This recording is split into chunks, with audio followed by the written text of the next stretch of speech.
Welcome to Crossroads. A new trade war is erupting between the United States and the Chinese Communist Party. This is after export controls and tariffs are being announced on both sides.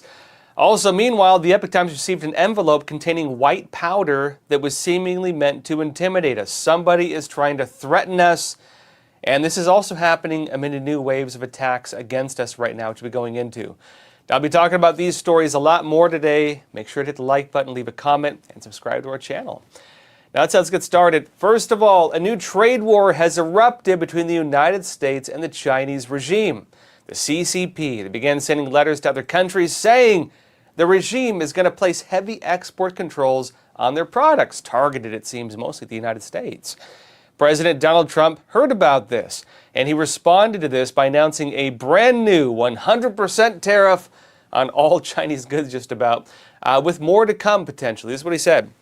He said, "It has been learned that China has taken an extraordinarily aggressive position on trade in sending another extremely hostile letter to the world, stating that they were going to, effective November 1st, coming up in a couple weeks, 2025, impose large-scale export controls on virtually every product they make, and some not even made by them," Trump says.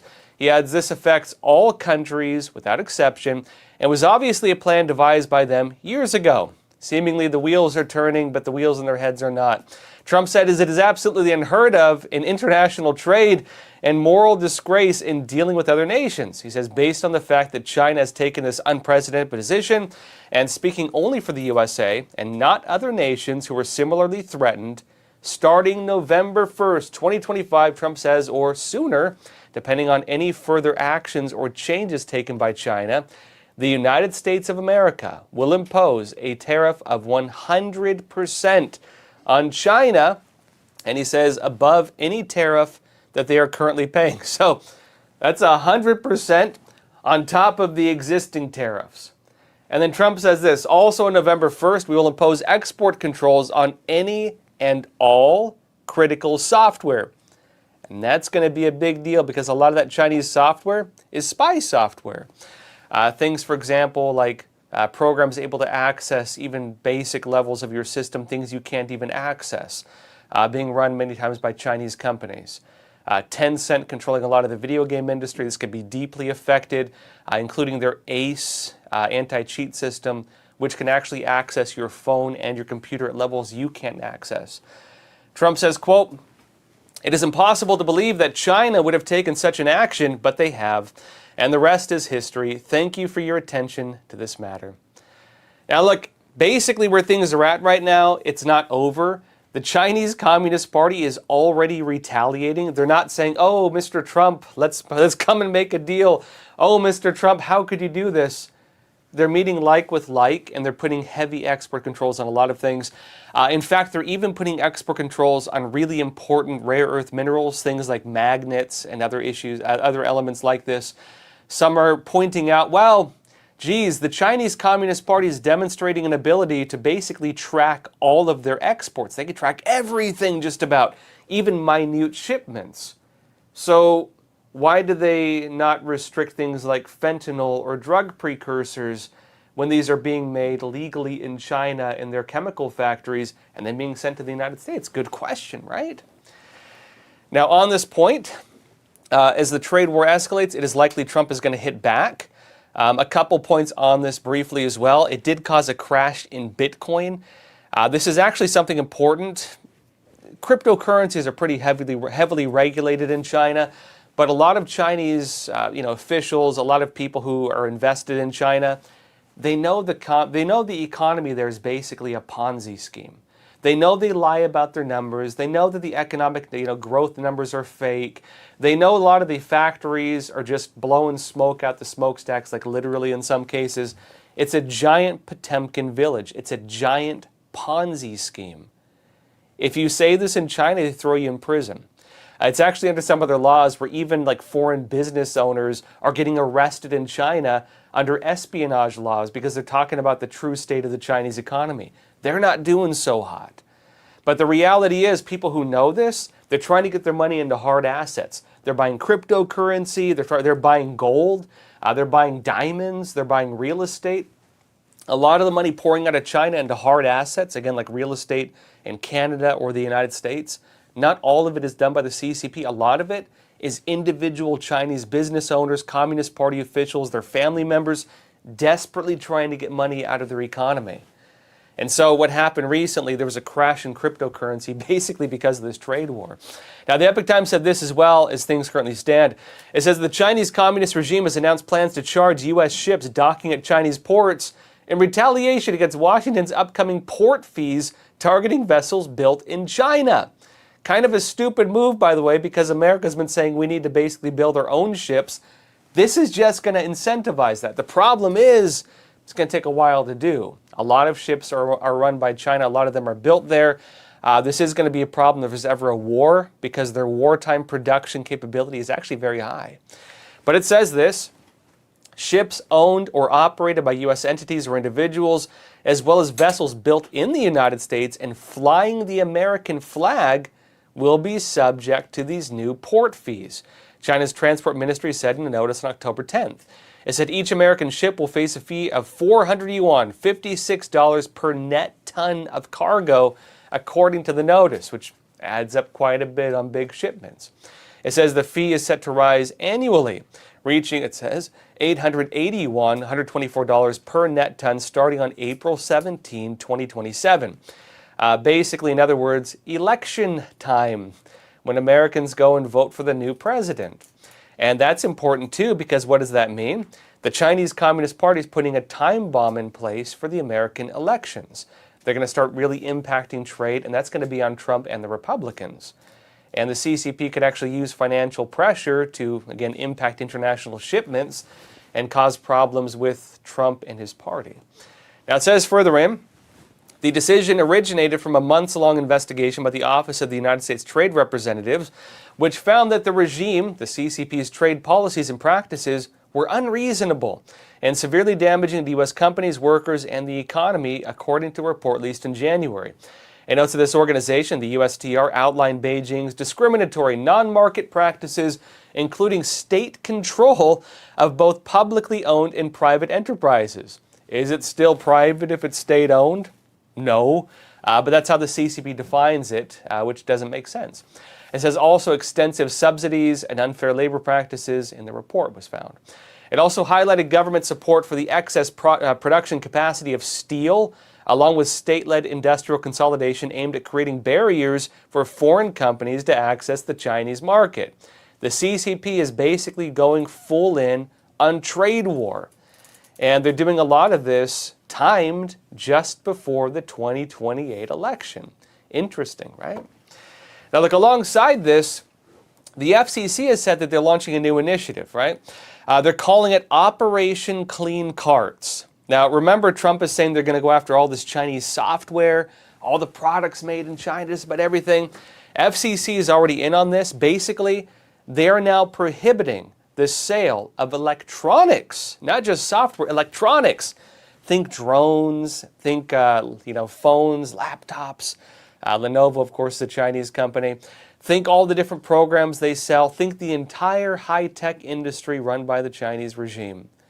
They're now probing the sale of electronics of just about all the major Chinese companies for security threats.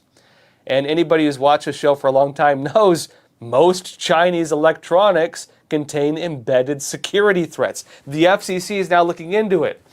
I've been reporting on this for over a decade. They're finally looking into it, right? But it says here, the Communist Party of China is engaged in a multi-pronged effort to insert insecure devices into Americans' homes and businesses. USB drives, digital picture frames, cameras, even like electric kettles and irons were found to have embedded threats from the Chinese Communist Party. I hope they look into Tencent, by the way. I hope they look into, again, Anti-Cheat Expert, run by them, ACE, Anti-Cheat Expert. I hope they look into it because I would argue this is one of the greatest security threats on the digital front in the United States. But they say this. He says, today I'm announcing the initial success of Operation Clean Carts. The new FCC effort has resulted in millions of listings for prohibited covered list devices, including certain Huawei and ZTE gear. Those are two big Chinese telecom companies. They've been named as like military tied for, a long time now. They've been listed like that. But they do smartphones. They do a lot of other gear. But he says they're being removed from leading e-commerce and online retailers. Maybe Amazon, maybe others. Has anybody tried buying products on Amazon and found that just about all the electronics are like Chinese knockoffs? Well, they're going after them now. Now he says here as well, quote, I expect all online retailers to comply with the federal prohibition on the marketing and sales of insecure covered list items. And he says, I appreciate the new procedures that sites are putting in place to identify and remove listings for prohibited gear. Now, basically, what does this do? This removes millions of listings from Chinese products and things like, telecommunications and other products. We'll see how broad they do it. Another unfortunate reality is like a lot of electronics are mostly made in China. Also, a lot of big companies manufacture their products in China. It's very hard to find something that's not at least not like made in China, but assembled in the United States. You have a lot of that kind of stuff. Especially drones, by the way. A lot of drones, including those used by law enforcement, a lot of it is still made in China. But basically, this comes on the heels of another FCC program. This is like a process they're doing. This is the next stage of it. The previous FCC program went after the certification for electronic devices that have links to the Chinese Communist Party. But let me show you the next stage of it, like kind of where it's going right now. Newsmax said this. It says, the FCC is set to vote this month to tighten restrictions on telecommunications equipment made by Chinese companies deemed national security risks. The latest in a series of U.S. actions targeting Beijing. Why is this interesting? It's because basically every Chinese company is a national security risk.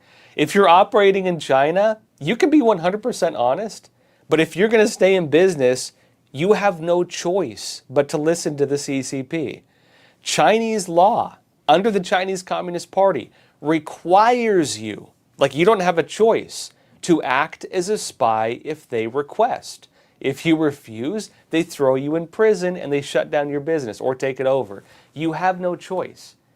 Every single Chinese company that has anything to do with the national market because of Chinese law is a national security risk. They can be honest, they can be 100% pure. They have no choice. Again, the CCP is what you call state capitalism, socialism, meaning the state controls the businesses. That's what state capitalism is. State capitalism is a fancy way of saying, again, socialism coined by old Vladimir Lenin. Again, the idea is that you don't have private companies. They're regulated and controlled by the CCP, or the communist regime. It's exactly what they have in China. There's no such thing as an independent company. And they say this as well on the new program. They say the U.S. telecom regulator previously named companies including Huawei Technologies, ZTE, Hangzhou, Hikvision, China Mobile, and China Telecom to the so-called covered list, which bars the FCC from authorizing import or sale of new equipment from these companies. That means basically like, telecommunication systems, phones, maybe internet routers are going to be included on that eventually. They actually found that some of the main internet routers manufactured in China are security risks. You shouldn't have them in your home, or let alone your business, by the way, because the CCP has back doors in them. But also when it gets into some of these other companies named here, that's also, a lot of people buy these surveillance cameras for their homes or businesses. This would include those as well in terms of these companies. But it says this as well. In March, the FCC said it was investigating 9 Chinese companies on the list, including Huawei and ZTE, as well as Hytera Communications, Dahua Technology Company, Pacifica Network / Comnet, and China Unicom. And that's not even just household electronics, that's also like the stuff in the infrastructure where they're going and building these things as part of the Belt and Road Initiative, or government contracts through local governments actually allowing Chinese companies to build key infrastructure in the United States. Notably, they even build some of the subway systems in the United States. It says this, though. The FCC previously barred some Chinese companies from providing telecommunications services in the United States, citing national security concerns. Carr, FCC chair, said earlier the FCC has reason to believe some or all of the Chinese firms on the list are, quote, trying to make an end run around those FCC prohibitions by continuing to do business in America on a private or unregulated basis, meaning a black market.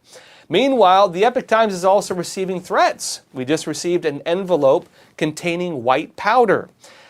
This is being looked into now. We've reported it to the authorities, but it looks like this was meant to intimidate us. And it's part of a broader campaign.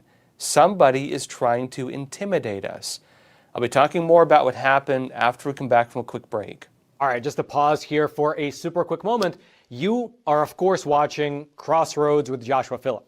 I'm just here to share a message about American Hartford Gold, my own personal gold and silver bullion dealer. Now, obviously, the recent tariffs have made the markets super turbulent and volatile. With every new piece of tariff news, the markets seem to either crash up or crash down. And of course, it's worth mentioning that these conditions don't only affect Wall Street. They affect all of us through our investments and our retirement accounts.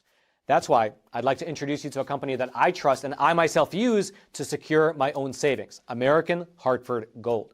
They specialize in helping Americans move our assets into something tangible, into something you can actually hold, which is physical gold and physical silver, two precious metals that act as a hedge against all those decisions being made in Washington, D.C. They have an A+ rating with the Better Business Bureau. They have thousands of 5-star reviews, and they make the whole buying process super simple. Your metals can be shipped directly to your door, or you can transfer your current retirement account to a tax-advantaged gold IRA. And the best part is that right now, American Hartford Gold is offering an exclusive offer. When you call them today and you mention the name Joshua, you could receive up to $15,000 in free silver with your initial investment. Take advantage of their special offer. You can either just call them at 877-260-2764 or text Joshua to 65532. All their information will also be down in the description box below. And now, back to Crossroads. Welcome back. The Epoch Times, us here, we are suddenly getting a brand new wave of attacks. Not just one thing, it's a lot of things all at once. Now, among these, one of them was a recent incident where somebody sent us an envelope with a mysterious white powder inside. And for anybody who remembers, again, this has to do with the, attacks after 9/11 in the United States, where people around the country are being sent, packages with mysterious powder in it, which was anthrax. And it's not clear whether or not that was this, but it does play into the threats against Americans that happened after 9/11. Somebody's doing it to us. The Epoch Times said this. The Epoch Times on October 7th received an envelope containing a white powder that appears meant to intimidate the publication. Again, us here. It says the yellow-covered envelope contained an Epoch Times newspaper and a small, clear Ziploc bag containing a white powder. The Epoch Times alerted the New York Police Department, which took the item for testing. We don't know what it is yet. And its results of the investigation are still pending. Federal authorities have also been notified. Somebody's trying to intimidate us. Now, notice the envelope bore official Chinese postal markings indicating it either originated from China or was returned from China at the same time that pro-Beijing actors have stepped up their campaign to target and threaten the Epoch Times. They're not trying to hide it, in other words. This came from China. They're not trying to hide it, meaning they're trying to send us a message right now. And again, we're talking to the authorities on this. We'll see what they come out with it. But this is not isolated. It notes here, in recent months, Chinese threat actors have been sending threat emails en masse to various government and civil agencies in the United States and worldwide. And whoever's doing it, they're impersonating Epoch Times email addresses and staff. In other words, they're making fake emails pretending to be our staff, and they're sending threats to government officials and government agencies around the world. We're investigating this right now, but it says over the past week, Chinese actors have also created fake social media accounts to impersonate senior personnel from the Epoch Times and what appears to be a widening cyber campaign also against us. Again, the Epoch Times. It notes one such account spammed a YouTube channel with violent messages. The user, using the name and profile of Huang Wanqing, editor-in-chief of the Chinese language edition of the Epoch Times, were blacklisted in China, but we do have a Chinese language edition. Again, we can't go into China, but we can serve Chinese people elsewhere. It notes repeatedly stating a plan to crash into people in front of Taiwan's presidential building and open fire. Somebody's spoofing his account and threatening a terrorist attack in Taiwan. We're reporting this, we're talking to authorities about it, but somebody is trying to do this. It notes in recent weeks, operatives have also been sending screenshots to the Epoch Times revealing threatening message they have purportedly distributed. So people not only are doing this, they're sending us images telling us they're doing it. Meaning the CCP is organizing something against us and they're trying to get us investigated. They're trying to spark government investigations against us globally. That's what the CCP is doing right now. You know, it's other affected agencies, these people are sending threats to, include the CIA, the Justice Department, the FBI, the National Park Service, the Kennedy Center, various state and public entities in Taiwan, the UK, the Czech Republic, and others. The Chinese regime is trying to cause trouble for us. They're trying to intimidate us directly. They're spoofing our accounts, threatening people, trying to spark legal investigations into us. This is what the Chinese Communist Party is doing right now as we speak. And for some reason, they're telling us about it. Now, like it notes here, the Epoch Times rebuked the efforts to intimidate the publication. Here's what we said. This is according to Jasper, the editor-in-chief of the Epoch Times, the English language. It says, the Epoch Times strongly condemns this intimidation campaign by the Chinese Communist Party. And he said, we will not be intimidated, and we will continue our mission to provide truthful and uncensored information to people around the world, including in China. Because we do run systems to circumvent again, internet censorship in China, to bring real news to the people of China, and the CCP hates us for it, but we're going to keep doing it. It says further in 2025, the Justice Department confirmed several Beijing-directed cyber espionage attempts targeting the Epoch Times. It's been known for a long time. They're even trying to hack our accounts. It says, according to a federal indictment, state-backed hackers compromised email accounts of the newspaper's chief editor and a vice president in one May 2017 scheme. The CCP managed to breach the emails of some of our top editors, and they're doing stuff to threaten us, again spoofing stuff to make threats, and doing other things to try to get us investigated or just attacked or too afraid to do our jobs. But it's not going to work because we're going to keep doing our jobs no matter what. Another topic also, a suspect has been arrested for starting the Palisades fire in Los Angeles. All those fires in Hollywood, it was not global warming, it was arson. And it turns out the guy who did it, again being accused at least, he's an anti-Trump climate activist. And what better way to save the environment by burning it to the ground, right? New York Post says this, a Florida man accused of sparking the flames that burned swaths of Los Angeles to the ground in the Palisades fire posted on social media about how global warming causes wildfires. I think what he meant to say is that global warming activism causes wildfires. This is Jonathan Rinderneck, 29 years old, and it's out that he regularly took to Facebook to share posts about eco-apocalypses, mocking President Trump and his supporters, and pushing people to become vegans. Because what better way to protect animals than to light them on fire, apparently.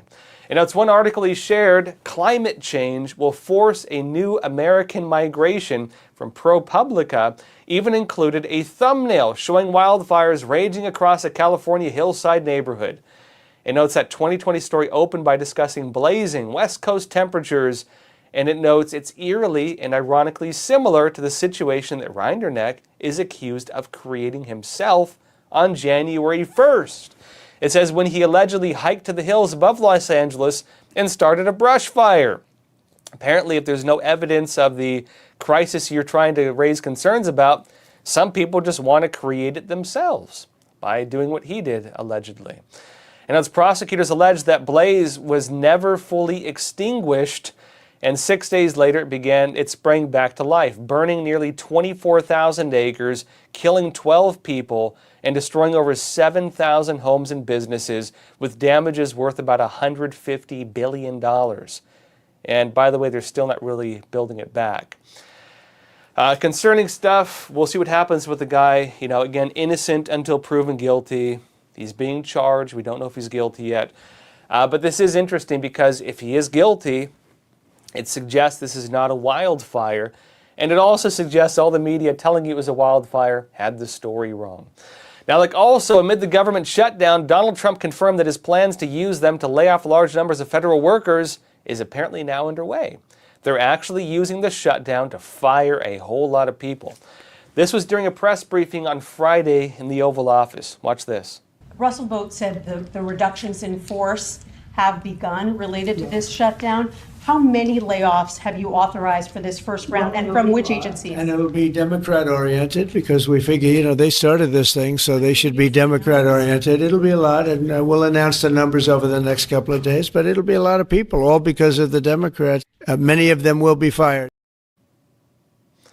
Now, more on this. This is the Office of Management and Budget Director Russ Vought posting on X on Friday. He said many of them will be fired, and he said, and it is happening. And so it seems they are, in fact, moving forward on this. They're talking about RIFs, that's reduction in force operations. What is a reduction in force operation? It basically means they're firing people or laying them off, right? They're getting rid of a lot of government employees right now. And right now, current numbers are in the thousands. Let me show you a bit of the details on how many people are actually losing their jobs. Donald Trump is saying you want a government shutdown. He's going to use it to his own ends. There are lawsuits challenging whether the President of the United States can do this. A lot of people say, Trump can use the government shutdown, which is still in place, by the way, that he can use the government shutdown to do executive actions and so on. There are restrictions on that during a shutdown. Trump is saying you're going to stop me from using it for other things. I'm going to do other stuff in the meantime, and that means firing people. Now, this is the Federal News Network. It says this: the Trump administration is moving ahead with mass layoffs of federal employees, something it has threatened to do since the start of the government shutdown. Reductions in force are not typical during a government shutdown. Not typical, but not unseen, in other words.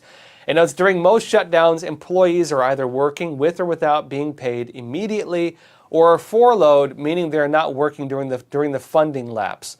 And it's all federal employees typically receive back pay as soon as the shutdown ends. But the Office of Management and Budget has circulated a memo stating that back pay is not guaranteed for furloughed feds. And why is that a big deal? It's because actually, if you look at stats, a lot of government employees are Democrats, right? They're in the party against Donald Trump. The Democrats are the ones who voted to shut down the government. And, you could argue on their point. They're saying, look, we shut it down because we could not agree on the budget plan the Republicans had. They didn't give free health care to everyone, including illegal aliens. They didn't, of course, open things up on that. And they want that funding of health care basically for everybody and other programs like this. Republicans said, look, it's not going to happen. This is the budget. Vote on it or choose not to. Democrats voted against it. They tried putting a second budget in place. Republicans blocked that one, but that was to reopen the government, not to shut it down. And so as things currently stand, Trump seems to be using this.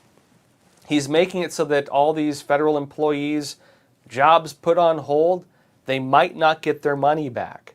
They might not get their money back, and they might actually lose their jobs. One exception to this, by the way, is the U.S. military. Trump has actually given orders to make sure the military gets paid even during the government shutdown. It's not going to be like they get paid afterwards. They're probably going to get paid while this is happening. So Trump is putting things in place to make sure that some people are getting paid, some people are getting fired, and some people may never get paid.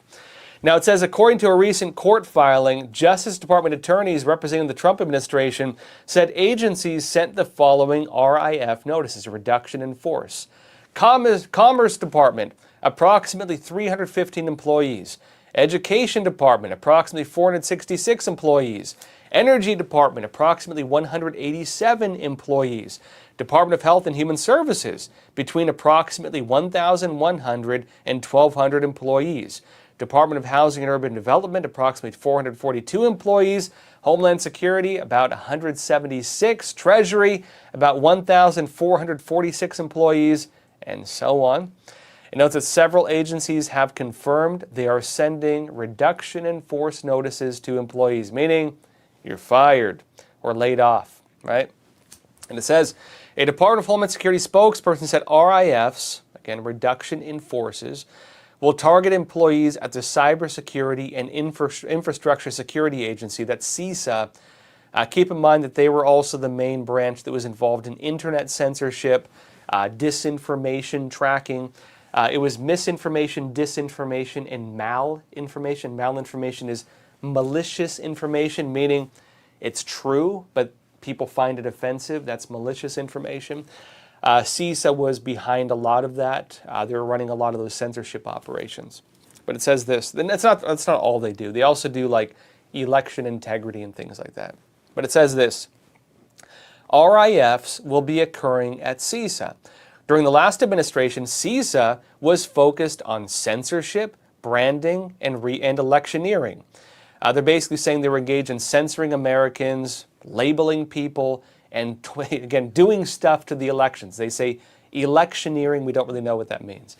They say this is part of getting CISA back on mission, the DHS spokesperson said, and they're doing it right before the midterm elections. Meaning the system to censor people, the system to label people, the system to email different agencies and different companies and say, hey, this person has things you might want to censor, or things to finagle with the election systems. That's been basically, they're firing people in it.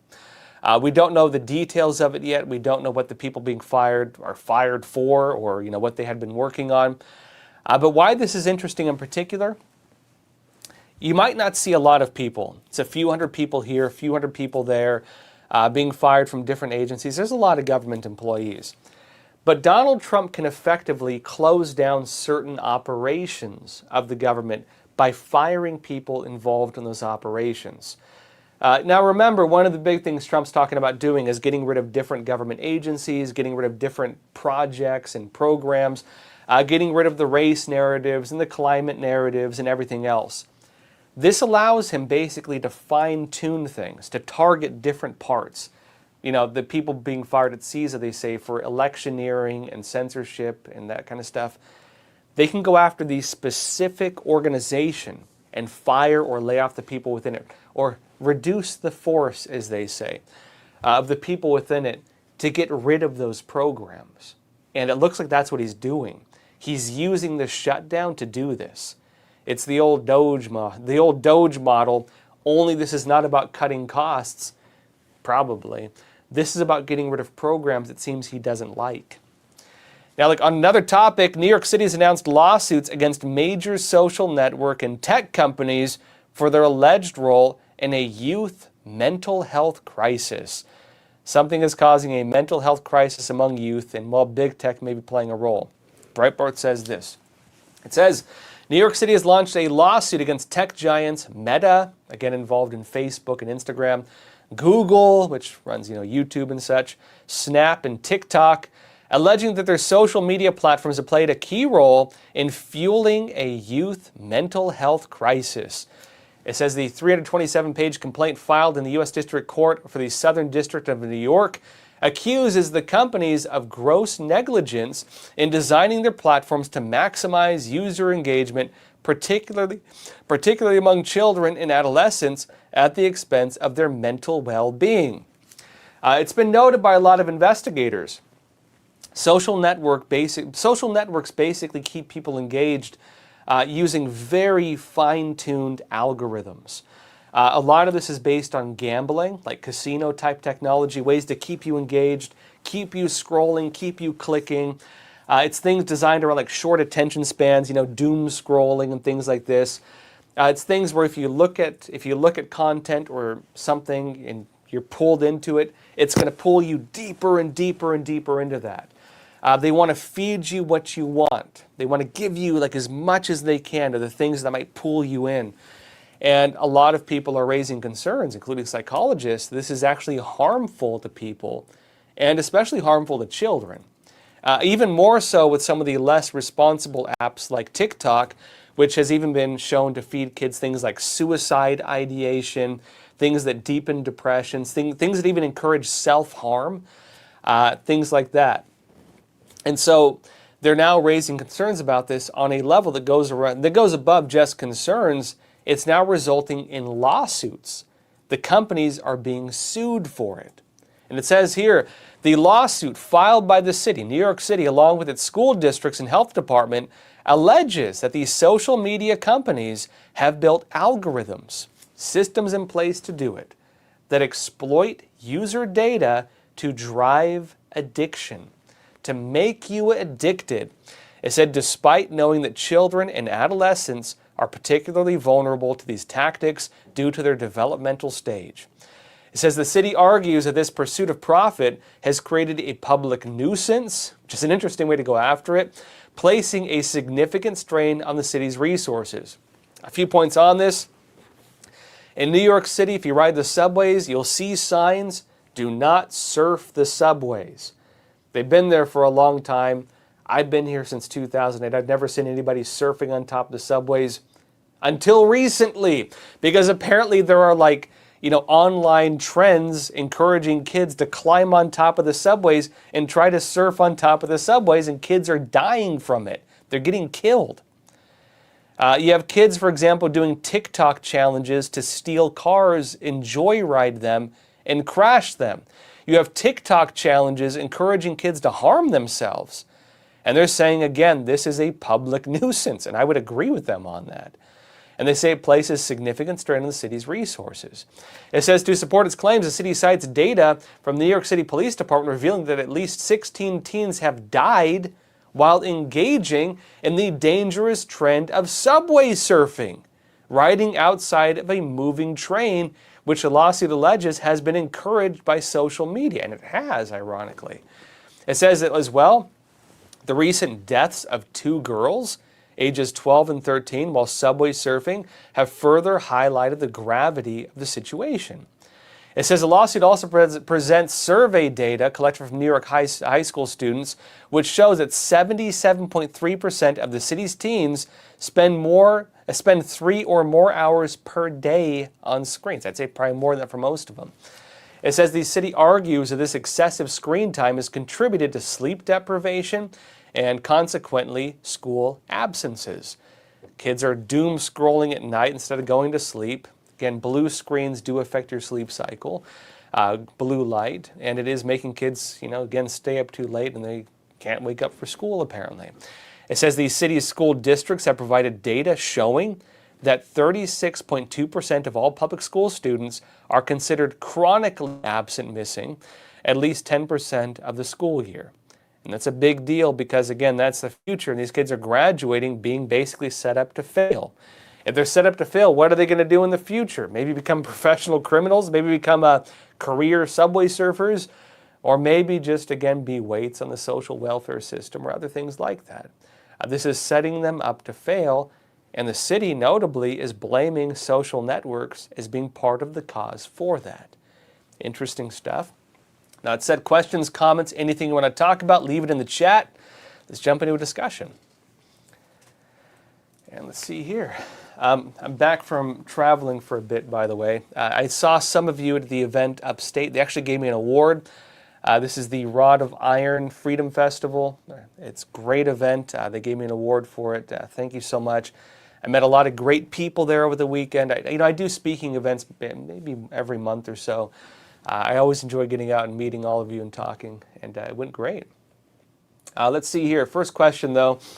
And by the way, happy Columbus Day. Okay, I should note before we jump into it, Christopher Columbus. How many of you have heard stories about evil Christopher Columbus enslaving people, chopping off their hands, stealing their gold? That Christopher Columbus was an evil man, out to kill all the poor, peaceful people on the islands. How many of you have heard this? If you've heard this, you've been viciously lied to by a guy named Howard Zinn. Howard Zinn wrote a fake history of America. Again, the People's History of America. It was a communist revisionist history. And here's what he did to falsify the history on Christopher Columbus. He took Christopher Columbus's journals and he would start a quote on one page. Now look, when you do an ellipse?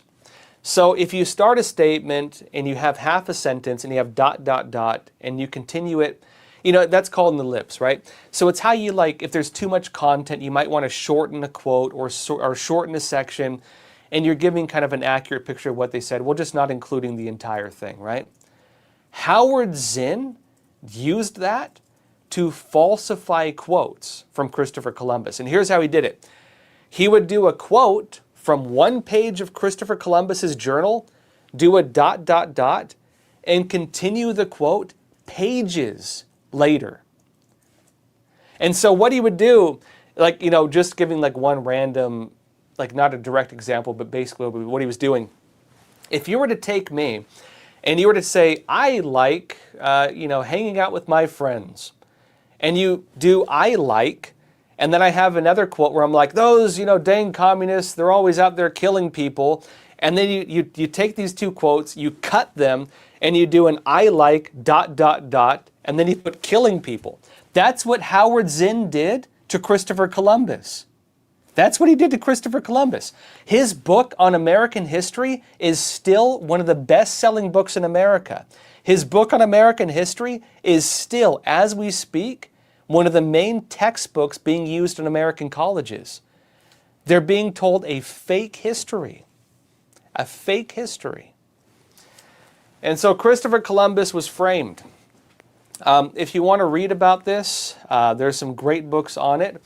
One of the great ones I will recommend is a book called Debunking Howard Zinn. I highly recommend it if you want to read real history and you want to understand how Howard Zinn lied to you about Christopher Columbus. Buy the book or just read it somewhere. Debunking Howard Zinn. Highly recommended. All right. And happy Christopher Columbus Day, everybody. Jeremy Barker, you're saying, LOL, China going to cut off its nose despite the world. Xi Jinping is desperate to stay in power. Yeah. So again, back to what we were saying in the beginning. The Chinese Communist Party basically put in place a giant trade war system, and it's not a very smart idea.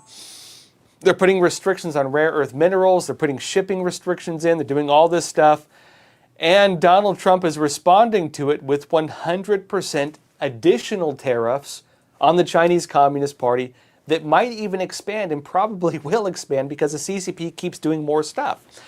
I've actually read a lot of analysis on this from different China experts, and I would agree with this analysis.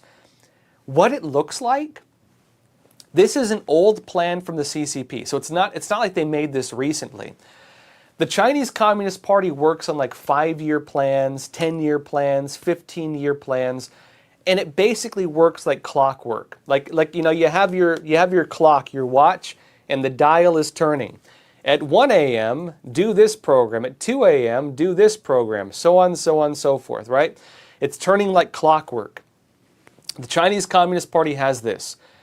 Communist Party agreed upon 5-year plan for 2024. Initiate this project. Communist Party plan 2025. Initiate this project. Communist Party plan, so on. This project, this project, this project. Because it's 5-year plans, 10-year plans, 15-year plans. So, have a virus spill and then shut down the global economy and then use it for global influence campaigns and, to lie about investment and lure it into China. 2 p.m., launch a, mass organ harvesting campaign to kill off X dissident group. That kind of stuff. It turns out the plan, October 2025, initiate global restrictions on Chinese exports, export controls. And it's stupid because basically right now it's not a good time for them to do it.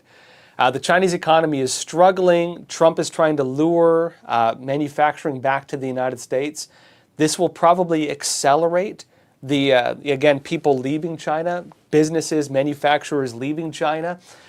It's a very stupid time for them to do it. Incredibly stupid. And, a lot of people have pointed this out, including myself, saying it looks like this was just like the clockwork plan, and then they let it happen, despite the fact that it's incredibly illogical. There's no good reason for them to do this right now. It's totally against their interests. It's absolutely stupid, but they're doing it. And so it's probably going to impact them pretty deeply. What this will likely do is accelerate programs to bring rare earth mineral production outside of China. It will speed up American ship production because already America's talking about doing that. And it's going to speed up the moving of companies and manufacturing out of China. Because Trump is actually offering a lot of programs to lure manufacturing back to the United States. So the time is ripe right now. Some people say, well, look, you can manufacture cheaper in China. That has not been true for a long time because of the regulations, the high cost of everything. The CCP is no longer really competitive on that front. And one of the side effects of Trump's tariffs is it's actually caused to an extent a devaluing of the U.S. dollar. And people might say, hey, that's terrible. Business-wise, it's actually a good thing. And Roman Balmakov from Facts Matter and I have been talking about this. It's actually something America kind of has been wanting to do for a long time, but you can't do it directly because they call it trade manipulation. Japan actually did this a few years back, which caused a lot of the big shakeups in the stock markets. America is doing it right now through the tariffs. And what this does is it makes us more competitive globally on manufacturing. So this is horribly timed for the CCP. Terribly timed for the CCP because it's going to basically speed up the process. This is going to speed up the process of rebuilding American manufacturing. And if you're saying now China is funneling stuff through other countries like Vietnam. Yeah, they're doing that too. But Trump has been challenging Vietnam and these other countries, basically threatening them with tariffs and stuff, continue to allow themselves to work as Chinese proxies like that. And so what's happening right now is other countries, Vietnam, a direct example actually, Vietnam and others are actually stopping a lot of the Chinese black market from using them to basically bypass tariffs and such. So that's already not working for them. Korean Yoon, you're saying doing business with one's enemy just doesn't seem prudent. Yeah, it took us a good 25 years to realize this. A lot of the U.S. trade programs with China, a lot of it was around 99, 2000, 2001.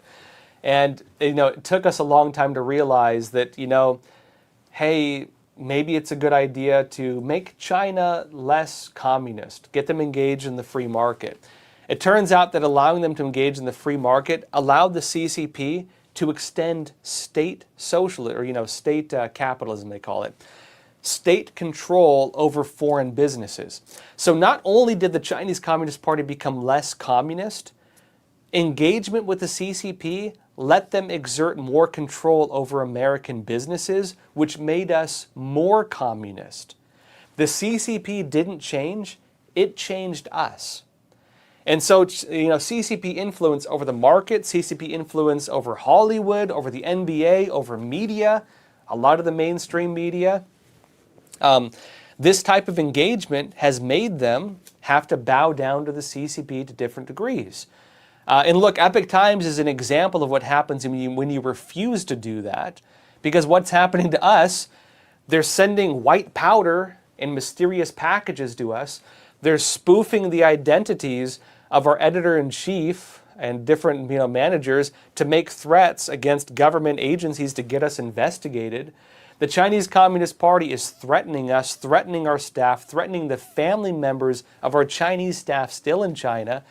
And if we get advertisements, we've even had reports of companies getting calls from the Chinese consulate saying don't do business with the Epoch Times or it's going to impact your business in China. That's what it looks like when you don't fold. That's what it looks like when you don't sell out. When you don't sell out, the things that happen to us is what happens. But you know what? We do it for a reason because it matters more that we tell the truth and we're not compromised than it does to, get a few more advertisements or not deal with a new headache. It is worth it for us to be honest because I think that's going to stand in the future. And I guarantee you, when the Chinese Communist Party falls, which it will, we will still be standing. That's what's going to happen. All right? Hear me. Remember these words. When the Chinese Communist Party falls, the Epoch Times will still be standing. And the truth will come out, and that'll be a great day. Just wait for it, folks.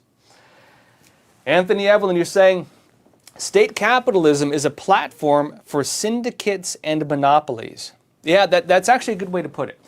So let me give you a brief background on state capitalism.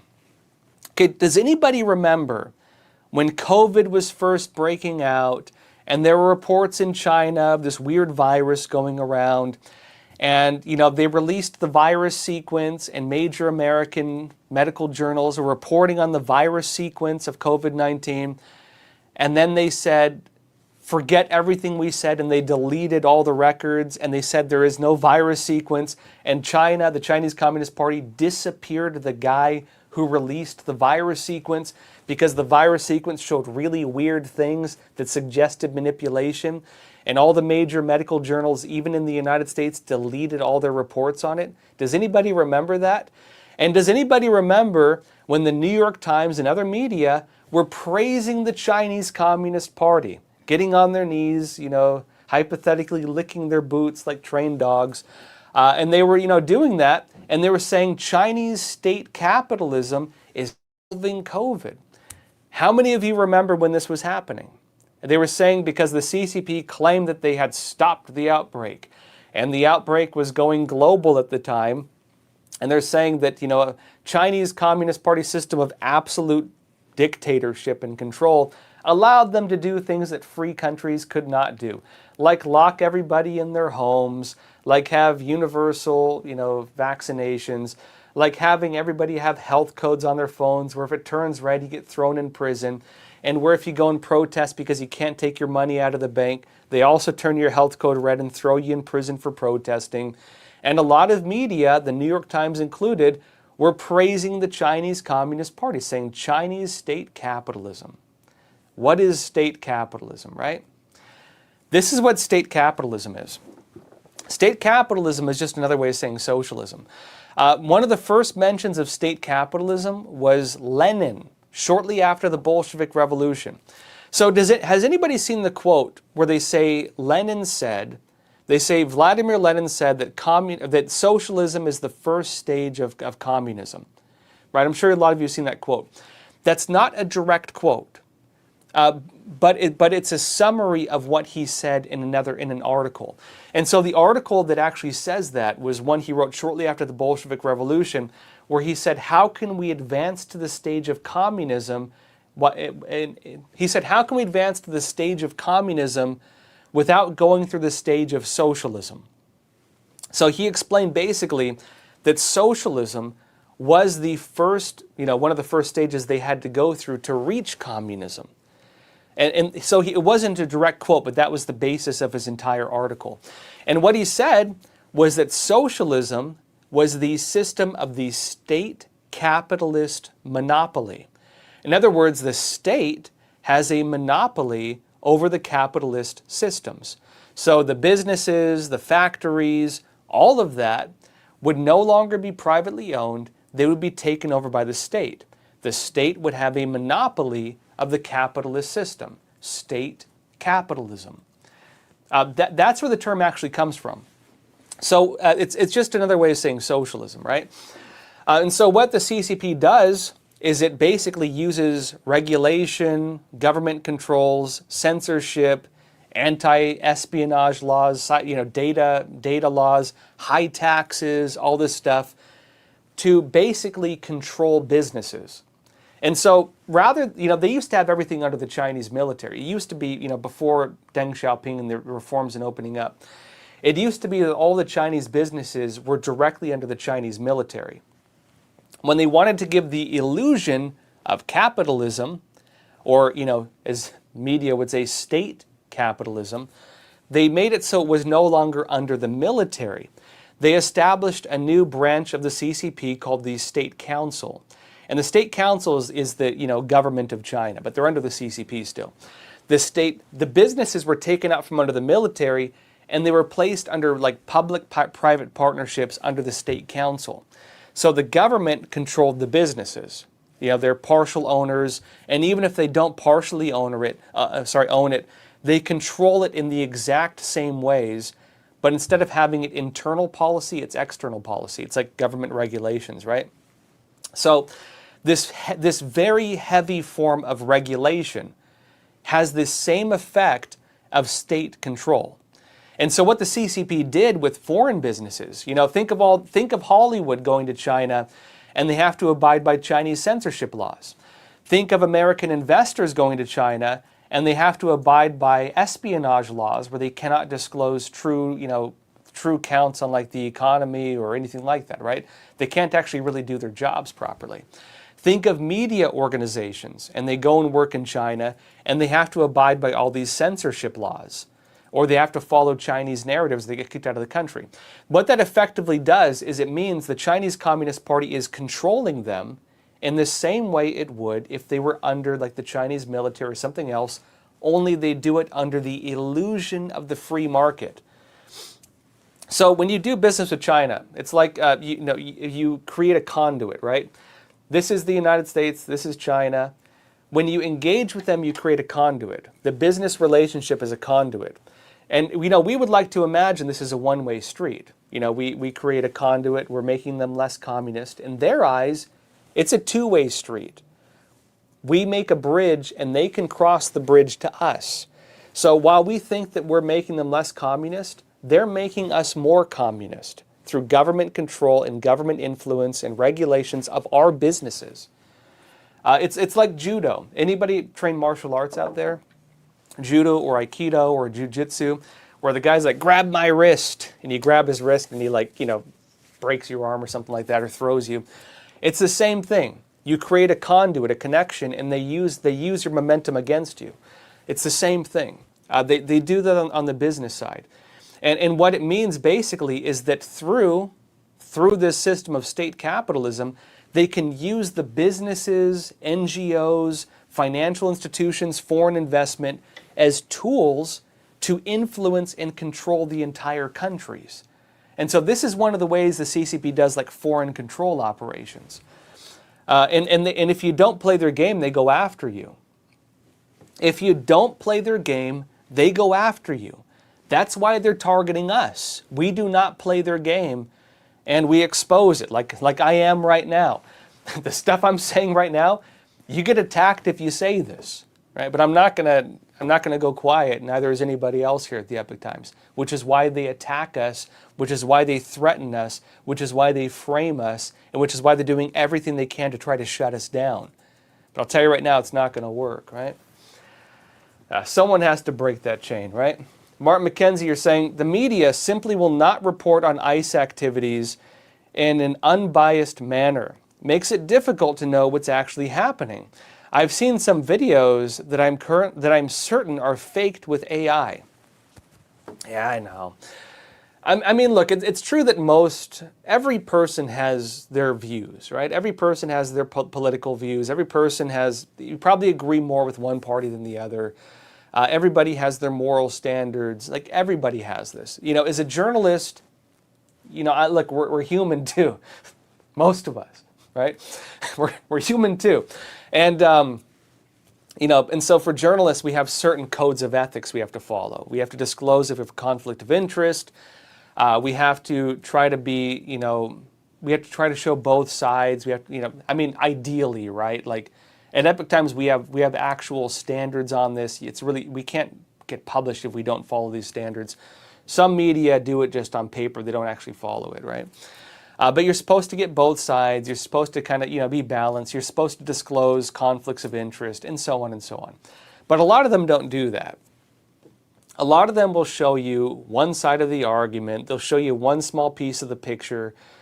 Has anybody ever seen that meme? And it's like it's like a graphic where there's a journalist and he's recording, and it looks like there's a knife and it's stabbing a guy, and then you zoom out and it's the guy's foot and he's running from the guy. So basically, it's a way of saying that they paint the victim as the aggressor, and the aggressor is the victim.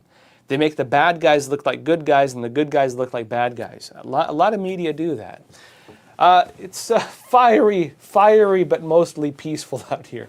Few $1 billion in damages, a few people dead, but you got to break a few eggs to make that old political omelet, right? It's that kind of stuff they do. So has anybody seen these videos coming out in like Portland, where you have Antifa and they're wearing like these inflatable cartoon character, Halloween costumes, and they're dancing and stuff. And the media is like, this is what, or it's like going viral on like social media. This is what ISIS says is a terrorist group. Is this terrorism? Well, no, but it's it's a show they're putting on. That's dancing in a dinosaur costume is not terrorism. But when that guy in the dinosaur costume goes and assaults a journalist, or shines a high-powered laser at a helicopter, a police helicopter, or when one person tied to that while the dinosaur guy is collaborating with somebody to use a car to ram into ICE officers and then shoot at them, which has actually been happening, then that's terrorism. Or you could argue it is, right? When they're working in cahoots with each other, and you have the old magician watch this hand, watch the dancing dinosaur, while this hand does the magic trick. This hand is the one finagling things, but they're working in collaboration. I would say as a journalist, responsible journalism would be to show you this, right? Not show you this. And so a lot of media are just not honest about it. They'll show you this, but they won't show you the whole picture. And I would argue, you should show the whole thing. You can't just show this either. You got to show the whole picture.